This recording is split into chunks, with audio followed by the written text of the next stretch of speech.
Hello mga kapapshis! Another bag, another refurbishing.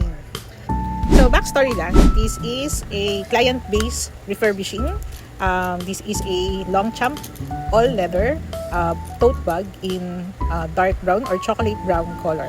So let's scrutinize first the bag before we show the final output.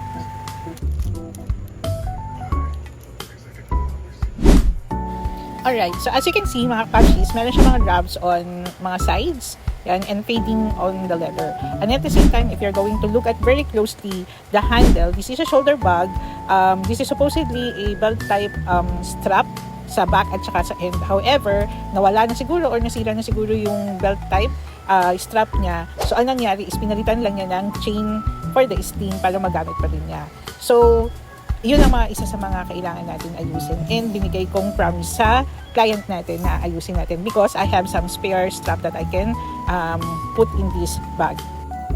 So si client natin wants this bag na i-recolor siya or ibahin yung color niya from dark brown to something new naman na color. So I suggested na if gusto niya mas ma-maximize niya yung usage is i-black natin yung kanyang body and then with accent of brown sa leather niya, which nag-agree naman siya kasi may parang natitipuhan siyang style na combination of black and brown na leather bag. So yun yung binigay niya sa akin na color tone na gagamitin for this bag. Yan. So I made a graphic representation of this. Sinend ko sa kanya yung picture for approval, and then nung na-approve niya is that's the only time na i-apply natin siya for repainting. Mahirap kasi kung repainting kasi hindi approved ng client. Nako, mahirap yun mga kapapshis. By the way mga kapapshis, this is my first time client-based na recoloring ng bag. And yung commitment na you have to paint the entire bag, the entire body of the bag, na iba yung color, nako, mahirap na magkamali. Otherwise, masisira tayo sa client. Sa mga kapapshis, research ko nga pala itong bag na to. Since ang familiar or common na Longchamp bag is eto. So, hinanapan natin at inalam natin kung ano yung totoong model name niya. So, the closest that I got is Longchamp Balzain leather bag na nakita ko sa The Real na site. So, yan yung pinaka-closest na nakita natin na name niya. So, here's the final output.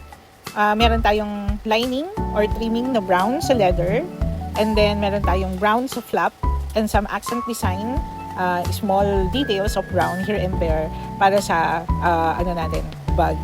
And then ni-replace na natin yung chain string niya with a black leather strap. Yun nga yung sinasabi kong extra strap ko na ikakabit natin here.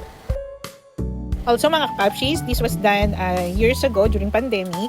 So hindi ko na siya na-document. During that time kasi wala naman akong plano to do vlogging, so gusto ko lang i-document siya kaya ako siya i-video.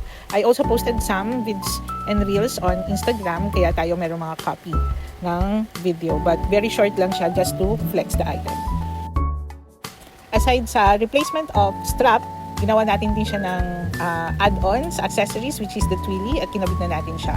So far with this accessorization is natuwa naman si client, and ayun nga, success up to now is ginagamit pa rin niya. So yeah, that's about it mga kapapshis. If ever meron kayong gusto i-refurbish na bag, please do contact us. And also, don't forget to follow, hit that like button and subscribe, and see you on our next video. Ciao!